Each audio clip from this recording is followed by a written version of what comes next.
We do want to stay on this story for you, and for that, I want to now bring in the former president of Estonia, Toomas Hendrik Ilves. President Ilves, thank you so much for joining us today. We appreciate the time. Oh, my pleasure. First, I want to begin with getting your reaction to that breaking news that we heard from the NATO Secretary General last hour, that promise on allowing Ukraine to eventually join the NATO allowance. What did you make of that? Well, given that I was at the 2008 Bucharest summit, I really don't see much of an advance from that. So I think it's a rather, if I colloquially would say, wimpy section of the final declaration, because NATO already said that Ukraine would become a member. And the addition that we saw, that Ukraine would not have to go through the Membership Action Program, or MAP. Well, most countries have not gone through the Membership Action Plan. And so I would say this is less than most people hoped for. As I saw one expert say, it was decided not to decide.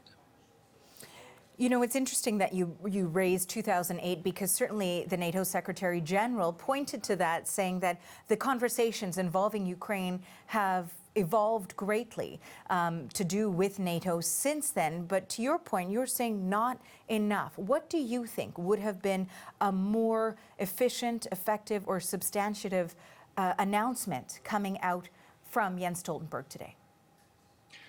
Well, first and foremost, yeah, the relationship has advanced considerably, but the statements really have not. After all, it's 15 years, and we're still at the phase of promising Ukraine eventual membership. So I'm not sure that, I mean, since we do read documents, that the documents are that different from what it was, or from what the statement was in 2008. So clearly there has been a big change in attitudes toward Ukraine on the part of many countries that are far more positively inclined. Nonetheless, what is the official NATO position has moved very little. You know, Mr. President, in an interview over the weekend, the U.S. President Joe Biden talked about how Ukraine is not yet ready for NATO membership. I'm wondering, in your perspective, what a comment like that, the impact of a comment like that when it comes to these sorts of decisions, and the message perhaps that it also sends to Russia?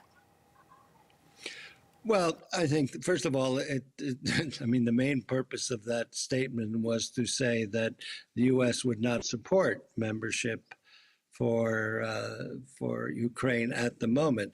Now, how you evaluate their readiness is an altogether different issue, given that Ukraine is the only country that, since the founding of NATO, has actually actively been involved in fulfilling its primary mission, which is to defend NATO from Russian or Soviet aggression. And so I'm not sure how you can say it's not ready. I think it would be more appropriate to say we are not ready yet to accept Ukraine as a member, even with the obvious provisos that when the war is over, etc.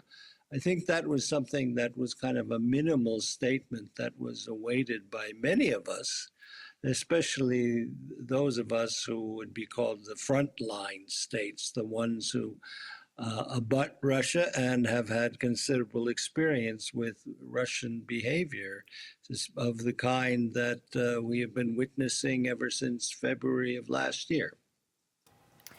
Part of what we also heard from NATO Secretary General is that he said the most important thing at the moment is to ensure that Ukraine wins the war, something that you've touched on here. So I'm wondering, in your opinion, what more can allies and the international community best do at the moment to help Zelensky and Ukraine continue to defend its borders?